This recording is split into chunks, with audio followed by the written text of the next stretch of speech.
Amados irmãos, a paz do Senhor, aqui, Pastor Gedeon Júnior. Vamos continuando. Hoje temos que falar de Eude, o segundo grande libertador. Obrigado, ó Senhor meu Deus, por essa oportunidade tão rica de partilhar a Tua palavra. Obrigado, minha pastora presidente, Loide Ramos, pela confiança. Obrigado a você que está me ouvindo. Vamos lá, vamos fazer valer esses minutos que estamos juntos. Vimos que Deus levanta Eude, ou seja, Eude, homem canhoto. Para quem lê Juízes pela primeira vez, irmãos, a maior surpresa é descobrir que Eude, homem usado por Deus, era canhoto, versículo 15. Porque a Bíblia diz que ele era canhoto. Qual o problema disso? Qual é o fato? Qual é o fato? Hoje temos tantos canhotos, mas na época, se você parar e pensar, era uma importantíssima referência. Por quê? Vamos lá. Olhe para a Bíblia. E a Bíblia reflete um tipo de escrita que era muito comum na sua época. Então, naquela época, a questão da mão direita era símbolo de poder, de vigor. Era símbolo de quê? De fatos absolutamente positivos. Incrível isso, Mas já foi assim. Quer ver? Vou te lembrar alguns textos. Vamos lá. E Deus jura por que mão? Pela mão direita.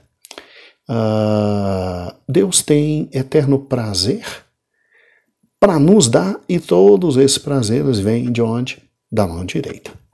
O grande escolhido de Deus, Jesus, senta-se ao lado de sua mão, o quê? Direita. Depois leia Isaías 62, 8 e 9, Salmo 16, versículo 11, Salmo 110, versículo 1. Ninguém que é canhoto fique chateado. Ninguém que é canhoto fique chateado. Mas era literalmente um costume na época, Um costume na época. E Eude não tinha a utilização da mão direita.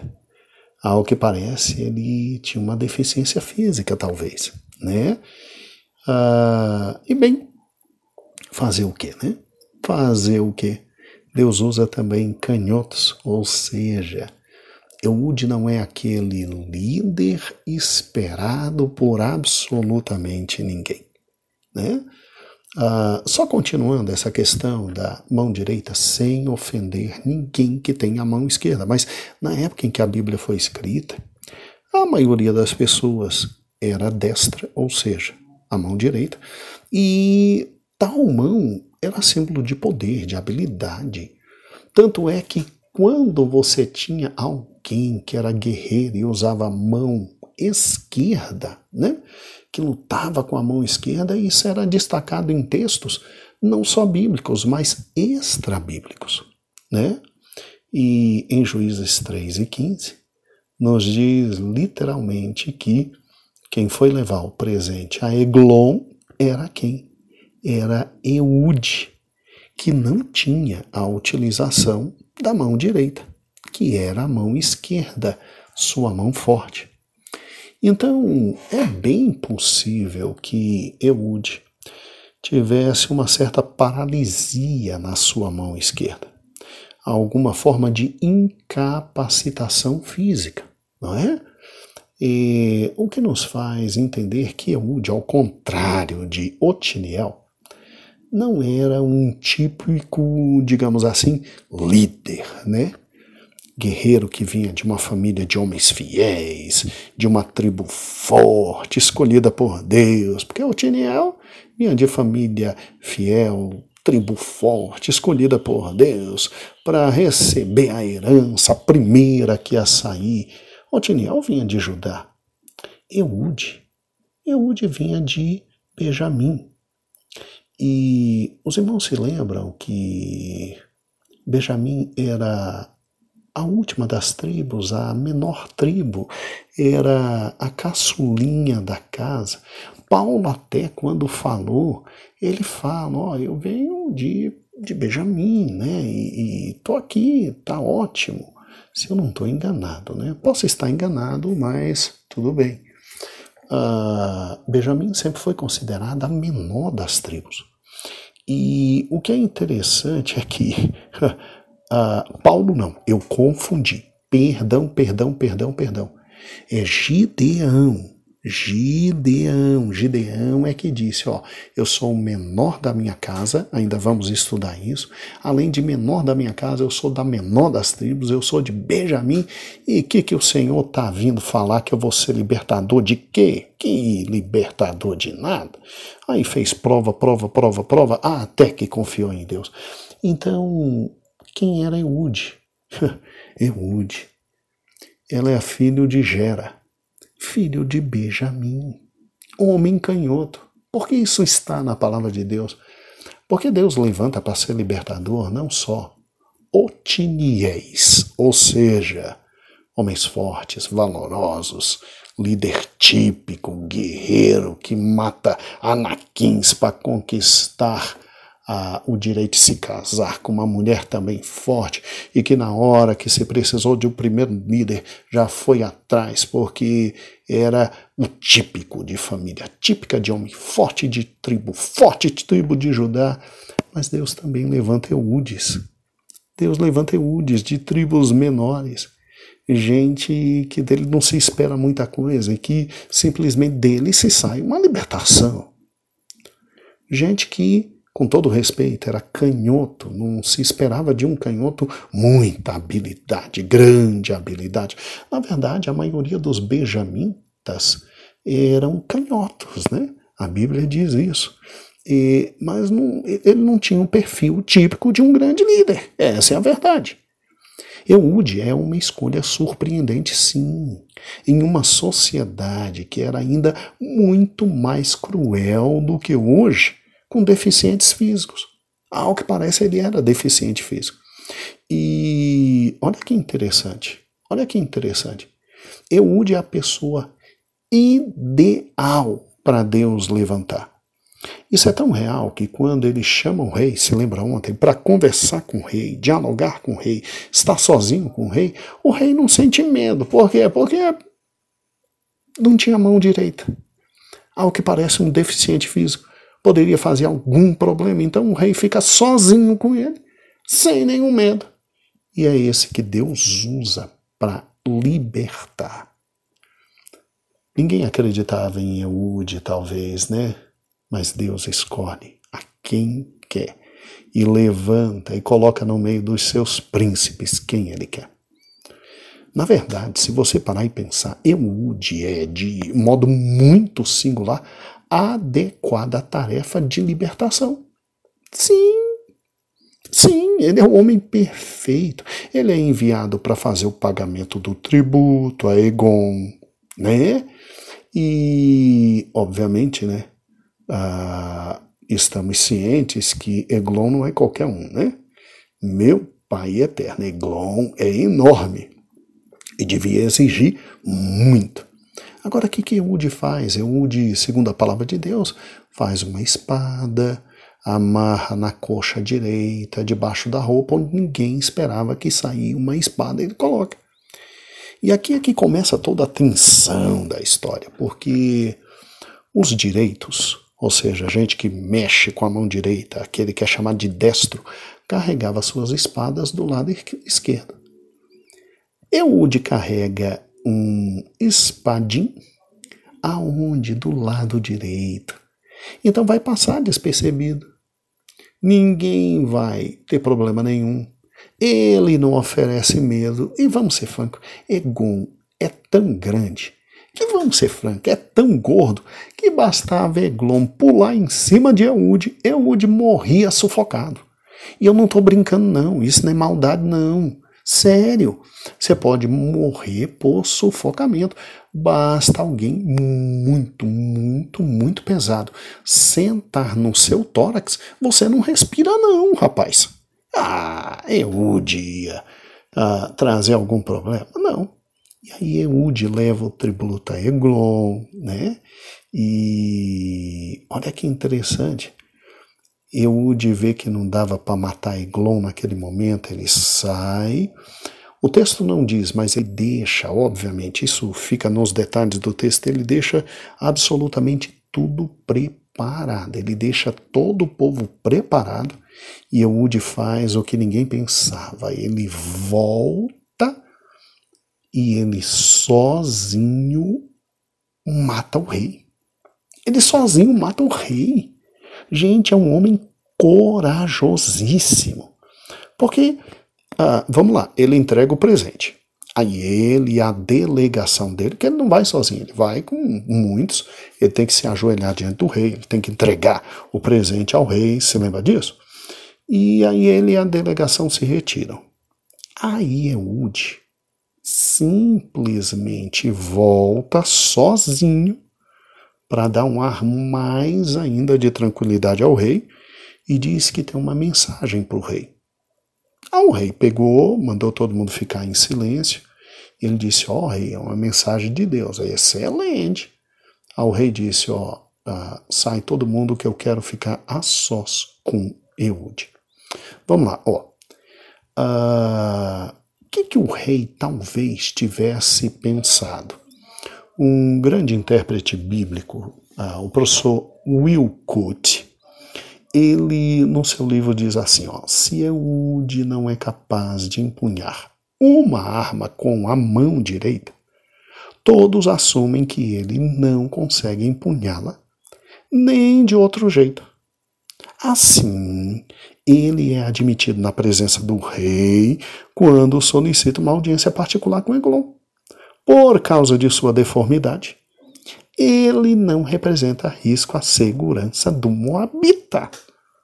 Wilcott, e ele enfatiza isso no seu livro. E é muito interessante porque, com a espada escondida, Eude se aproxima do rei. O rei estava sozinho, sentado no seu quarto de verão, e aí, literalmente, Eude tira a espada, crava na barriga do rei, versículo 21. E o que é interessante aqui é que a obesidade do rei é que sela o destino do pobre rei, porque a faca não sai. Por mais que Eude pudesse ter tentado, a Bíblia não diz, mas a faca não sai. E tudo bem que muitas Bíblias, no versículo 22, disseram que o sangue se espalhou, mas no original não saiu só sangue, não, saiu fezes. Almeida corrigida, Almeida fiel, chega a dizer aqui, versículo 21. Então Eude estendeu sua mão esquerda e tirou a espada e cravou no ventre, de tal maneira que entrou até o cabo após a lâmina e a gordura encerrou a lâmina, ou seja, a gordura engoliu a lâmina, porque não tirou a espada do ventre. Se ele tentou ou não, não sei, mas não conseguiu tirar. E saiu-lhe o excremento. Gente, meu Deus do céu. Mas pastor, vem cá, e os guardas? Os guardas não fizeram nada? Os guardas não viram? Bem, Eude é esperto. Eude pega, Eude fecha literalmente todas as portas. Os guardas não desconfiam de nada porque estava demorando, porque os guardas sentiram literalmente o cheiro das fezes. Isso fica claro nas entrelinhas, porque no versículo 24 diz assim, e saindo ele, vieram os reis do rei, os servos do rei, e viram, e eis que as portas estavam fechadas. E aí o que eles disseram entre eles? O servo do rei Eglon, sem dúvida ele está cobrindo os seus pés na recâmara da sala de verão. O que é cobrindo os seus pés? É um termo bonito para ele estar fazendo o 02, né? Assim que os meninos falam. ele está fazendo 02. Eita, pastor.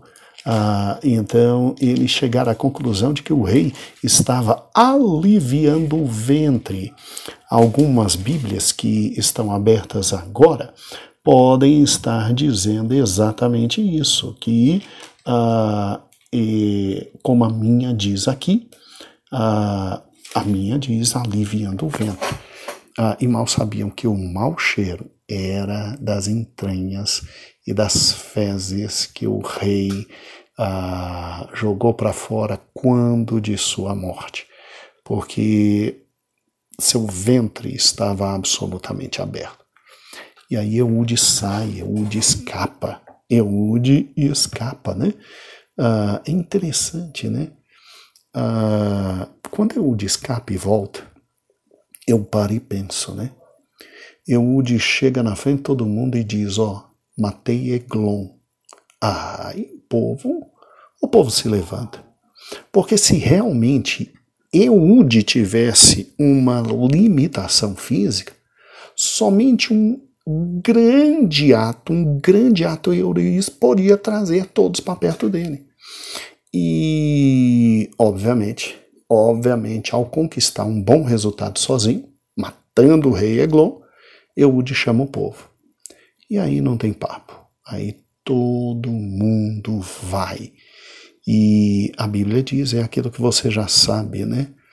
Através desse líder inesperado, imprevisível, o método usado por ele. Literalmente, Eude salva o povo, e o povo simplesmente vem, matam. É interessante o versículo 29, né? Eles matam 10 moabitas corpulentos. Corpulentos significam fortes. Homens valorosos significa um homem que não tinha medo de ir para a guerra. Não escapou nenhum. E Moabe foi subjugado naquele dia por Israel. E a terra sossegou 80 anos. 80 anos. Gente, isso é um detalhe. O tempo aqui não está à toa, não. É um detalhe formidável. Vamos lá. O povo de Israel ficou 18 anos na mão de Eglon. Deus agora dá 80 anos de descanso. O povo de Israel ficou 5 anos na mão de Cusã, Risataim e Otiniel. Ao livrar, Deus deu 40 anos de sossego. Se o tempo agora, na segunda queda, foi maior, o tempo também de descanso vai ser maior. É praticamente o dobro do primeiro tempo de descanso, que com Otiniel foi 40, com Eude foi 80. 80. E é interessante, né? Interessante como Deus faz. E, irmãos, eu paro e penso, né? Deus é Deus dos montes, mas é Deus também dos vales.